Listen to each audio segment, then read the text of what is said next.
What has made me the person I am today? I think a bunch of different factors.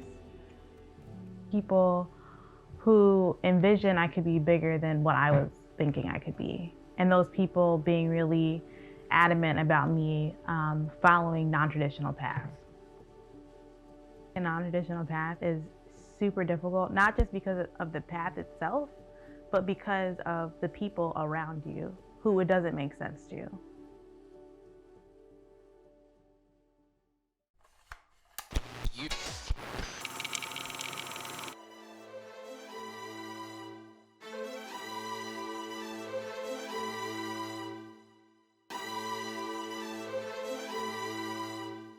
Cause I see him fall, I see him fall, I see the change coming soon, dog. When I was growing up, I was a dancer. I loved dancing. I wanted to become a dance teacher. I wanted to go to HBCU and be a dancer, and then I wanted to become a dance teacher. Like that was like my goal in life. When I went to high school, I was gonna be part of the dance team. Like I was gonna be like a dance like major. We kind of had majors in school. And when I was 8th grade, we were going to an open house for my high school with my mom, and we were going to the dance room because I was like really excited about it. And we walked in front of the cafeteria, and they had a fencing demonstration going on. So my mom like stuck her head in. She's like, "Ooh, what's going on in the air?" And the fencing coach, who was a black woman, my mom saw her and was like, "Ooh, there's a black woman in fencing. What's going on? Let's talk to her." And she convinced my mom that I would be a really good fencer because of my dance background, like the footwork and the agility and all that. So my mom didn't need to hear anything else. Scholarship for college, maybe. And she said, "All right, well, you're gonna be a fencer now." And I was like, "I'm not trying to be a fencer." I feel like a lot of people's stories can come down to like one moment, and I think that's my one moment.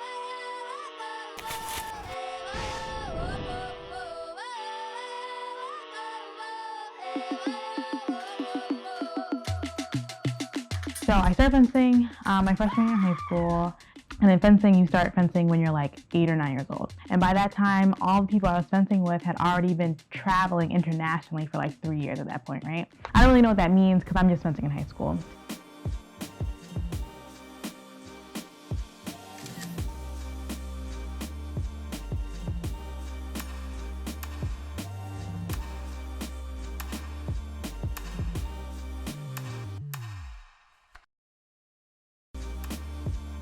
So I get to college and I'm like, oh, I really like this. I want to like fence. I want to be serious.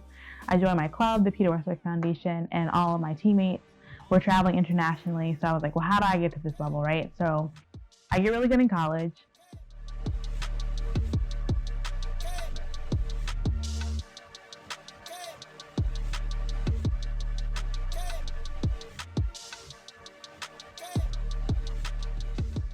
And then after college, most athletes have to decide, are you gonna like go whatever your career is, or are you gonna keep doing your sport? So I'm like, well, I haven't done anything yet, so let me keep fencing. So I knew I was going to med school, but I also was like, well, the only thing left to do is make the Olympic team, so let me try to make the Olympic team in med school. But I had not fenced internationally at all. So I started fencing internationally in med school.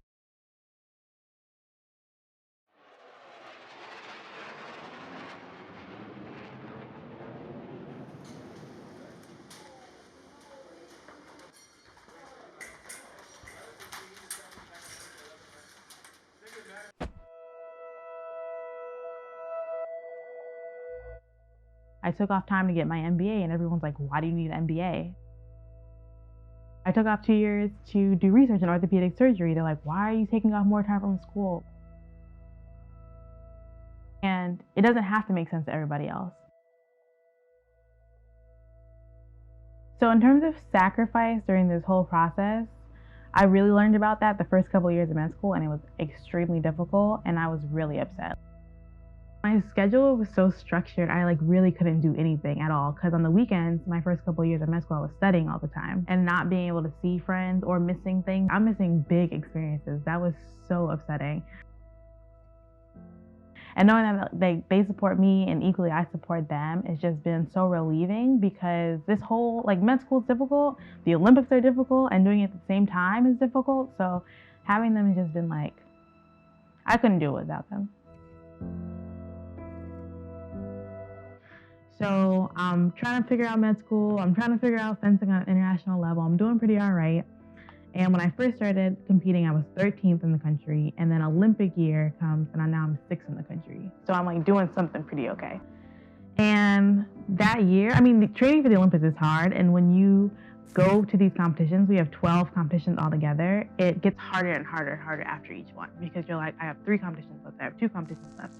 I have 1 competition left. And halfway through the season, I just like broke. Like I was just like, how, like, I'm not doing as well as I thought I would be doing. And then all these other things are coming to my head. I just took off 2 years of med school. I am in debt because of fencing. I'm, like still 10 years behind all the other girls that I'm fencing, and like all these negative thoughts will like come into my head and stuff. Let's go. Confidence, yeah. It really shouldn't be no arguments, cause you're now viewing the greatest of all time. Saying I can't get better, I promise they all lying on my confidence. Come on now. I was having a lot of issues with confidence. And the sports psychologist I was working with told me that I needed to come up with something that would just like help me out and like make me feel better. I watched a TED talk about power poses. So it's a whole routine I do. So I have a power pose. You pretty much stand like Superwoman in front of the mirror like this, And then I just keep saying my mantra. I'll do that before a competition, and then I do it when I get to the venue, and then I do it right when I get on top of the strip. You are amazing, you are talented, and you deserve to be here. The Olympic team came down to our last competition in Korea, and there were 5 of us trying to make the alternate spot because the other 3 spots were locked. And I was doing really well.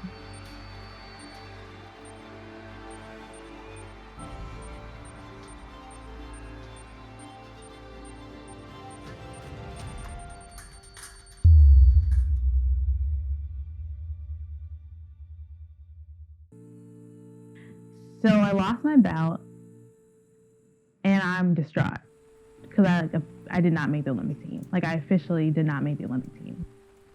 The flight's 20 hours long. I cried every single moment of that flight on the way home. I come home to my mother. She's really strong. A really important balance of suck it up and move on, and okay, it's fine, go cry in the corner. So when 2016 came, I was like grieving almost. She's like, look, I know you're upset, like take your time. There's no reason for you to get back to fencing because you got 4 more years before the Olympics.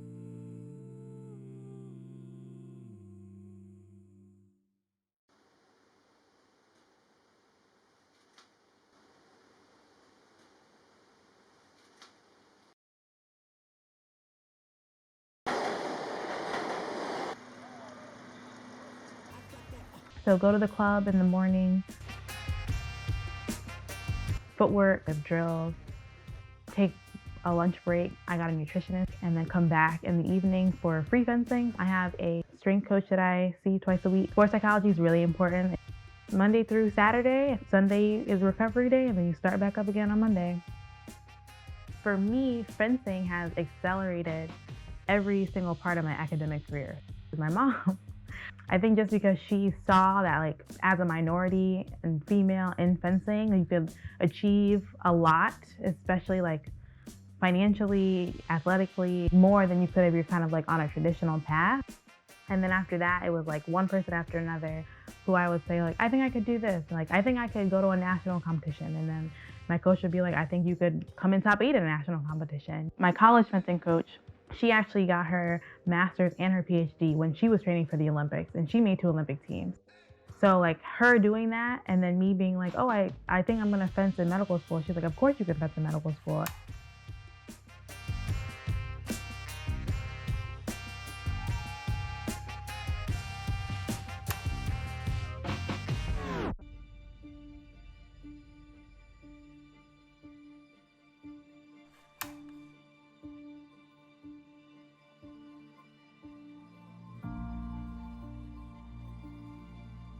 Growing up, my mom always made sure that we had Black doctors. I wanted to be a doctor since I was like 3 years old.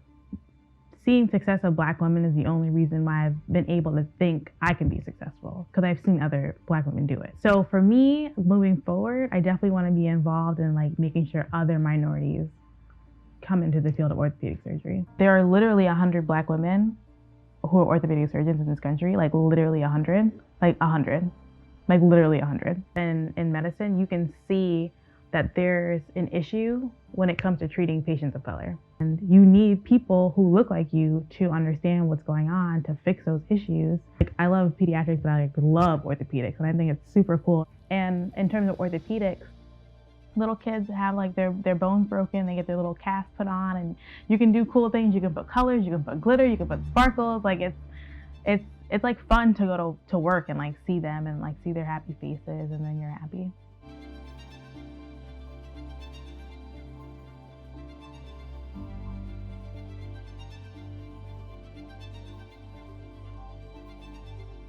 When you're doing something non-traditional, most people are gonna ask you questions and like discourage you. And you just have to have one person who understands.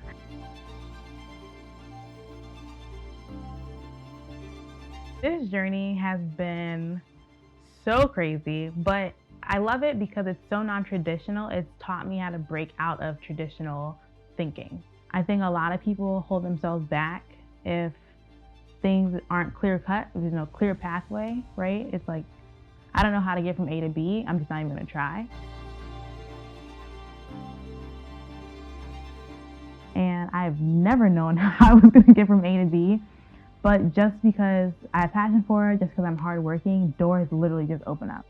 You have to understand that there's gonna be like a lot of bumps in the road, and you just have to keep riding the wave and learn the lessons from those mistakes or those failures or those obstacles or whatever.